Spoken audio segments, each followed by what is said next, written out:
While using Visual Studio, you might have noticed a drop-down menu on the top toolbar which has the options Debug and Release. These are called Build Profiles. To begin this lesson, open the JOSBAR Web Application project from your Sample Files folder.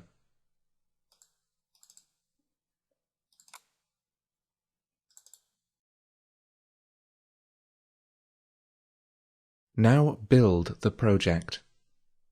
To do this, right-click on JOSBAR Web Application in the Solution Explorer and click Build from the shortcut menu.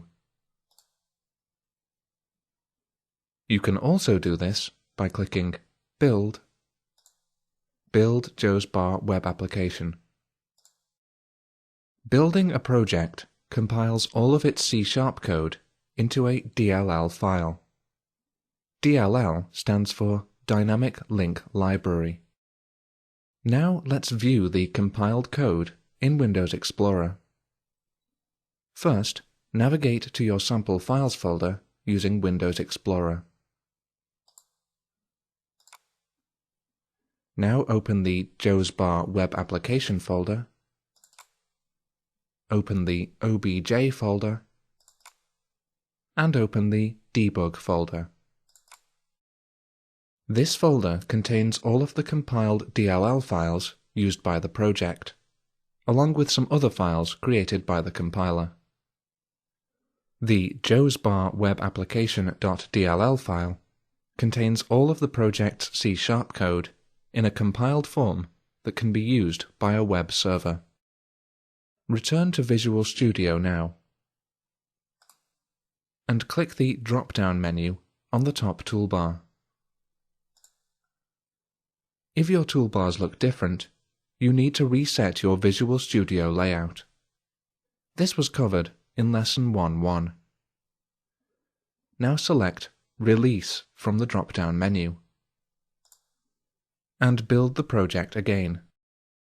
Remember that to do this, you can right-click JOSBAR Web Application in the Solution Explorer and click Build from the shortcut menu.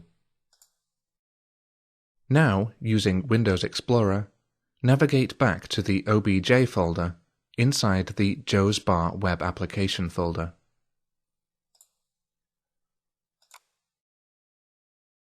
A new Release folder has appeared. This contains another compiled version of the JOSBAR Web Application project. This version was compiled using the Release build profile. The Release profile settings are optimized for the final release of a project, while the Debug profile settings are optimized to be easy to work with during the development process. By using the two profiles, you can keep a compiled Release version while still being able to work with your Debug version. Return to Visual Studio now. Next, you're going to create a new custom build profile. To do this, click the Build Profiles drop-down menu on the top toolbar and click Configuration Manager. The Configuration Manager dialog appears. Now click the Active Solution Configuration drop-down menu and click New. In the name box, type My Profile, and from the Copy Settings From drop-down menu, select Debug. Click OK, and click Close. Now click the Build Profiles drop-down menu on the top toolbar, and you can see that your new My Profile profile appears in the list. This profile is currently identical to the Debug profile. You'll learn how to customize build profiles in Lesson 1.5. Close Visual Studio now, saving your changes if prompted. You've now completed Lesson 1.3. Use the debug and release profiles.